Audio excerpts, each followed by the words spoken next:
Hey everyone, welcome to SF Garnish Music Production in Soul Graffiti Studios. My name is Justin Ancheta, and I'm super excited to be talking about live looping in Ableton 10 Suite.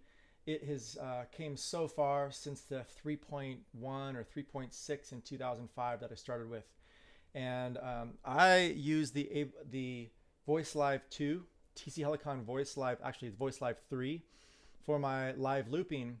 And I'm integrating it into Ableton. It is beat mapped, MIDI mapped into Ableton, synced up. And if you guys want to learn more about this, you can check out sf.garnishmusicproduction.com. Our curriculum in all electronic music production is on the site. You can look through mixing and mastering, sound design, synthesis, different DAWs. Our digital audio workstations are Ableton, Logic, and Pro Tools. And we're going to jump right into our set here. So I just have a basic beat that I already programmed just to make it simple. All right. So that's the beat that we're going to work with here. And what I'm going to talk about is how to set up your live looping so that you don't have any issues with delay or with latency. So sometimes if you're looping, you want to have it as precise as you are with your instrument. Okay, so I have a little ukulele bass that I'm going to play over the top of this. And we're going to actually, let's go in and show our setup here. So right now I'm in preferences, and our preferences are to 128 samples, buffer size. Okay, this is our latency. So our buffer size, it means that it's cut up less times. This allows your computer to manage the information easier. Okay, if you're doing mixing and mastering, you're going to want to increase this higher up to 512 or even 1024 samples. What that does is your driver error compensation right here does change based on how many times your computer has to cut it up. I have a 6-core processor. It's a pretty fast computer, so it can manage quite a bit. But even with live looping, I need to downsample, right? Our buffer size needs to go down to about 128. So what I'm doing here, just to show you guys this delay, okay, I'm going to show you how you can do this wrong, is at 1024 samples, this is for mixing and mastering mostly, or bouncing your files. And your driver error compensation, even if you bring this close to 0, I'll just do this manually here. So see how the overall latency is dropping? Okay, so let's just do that at -51. Okay, actually, it's actually 49, -49. All right, so 0.06, that's super close. All right, so I should be able to play this bass. I'm going to engage the bass now in rhythm, and let's see how precise this is. Now, if you aren't in rhythm, this test won't work for you. You really have to work on playing to a metronome. I've been doing that for quite a bit, so I can do this test for you guys. So here you go. Here's the beat, and here's what we're doing. Okay, here we go. Going in.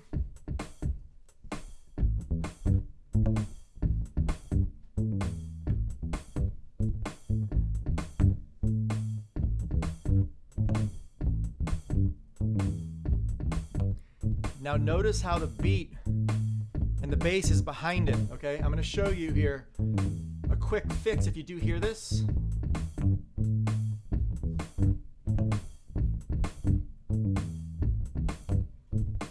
So that's a quick fix, but still it's not the exact area that I wanna be. So this part right here should be right on the top of that. Let's see if that works out. All right, so that's actually how much delay compensation there is. Notice how small of a space this is right here. So I'm gonna go in and I can make this my 1 point, and the bass is tight, or as tight as I played it, basically. So you don't wanna go through there and click so many times while you're doing this. So instead of having to do that, we're gonna go into our preferences here, and change up our audio and we're gonna change our buffer size and go down to 128 samples. And this is with a 6-core processor, and I'm still needing to do this. So then I get this as close as possible to 0. So it looks like I could do negative 11.6. Boom, right on 0. All right, let's go ahead and I'm going to delete, actually, yeah, I'll delete that bass because you guys already saw that. I'm going to go ahead and try this again. And this is at, let me make sure our buffer size is what I said. Yeah, 128. Great. Here's the beat again. All right, let's try this one more time.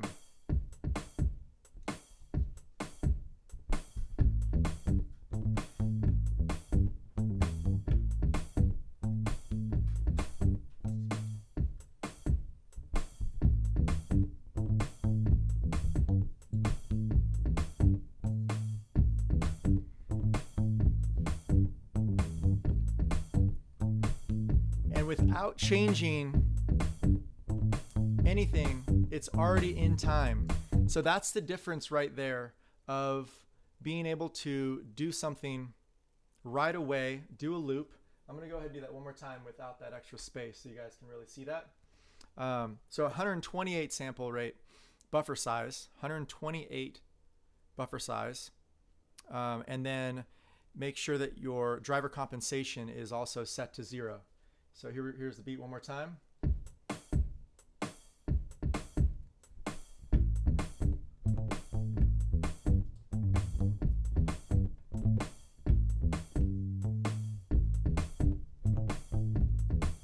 So right away, the ukulele bass is exactly in time. So just to kind of break that down, I have a few things here that I can show you of what I just talked about. All right, so what you guys are looking at is just pretty much what I just talked about. And in the center of the screen, you have your preferences up. So what we changed here is our sample rate right here. We went down to 128 from up high. I think it comes in naturally at around 512 or 256 if you just don't change it at all. And so this might be a reason why you're getting a latency in your looping. Go ahead and down sample to 128. If you get too low, 64 or 32, you're going to start hearing the quality of your recording going down actually, because it's cutting up the ones and zeros not as tight. Okay.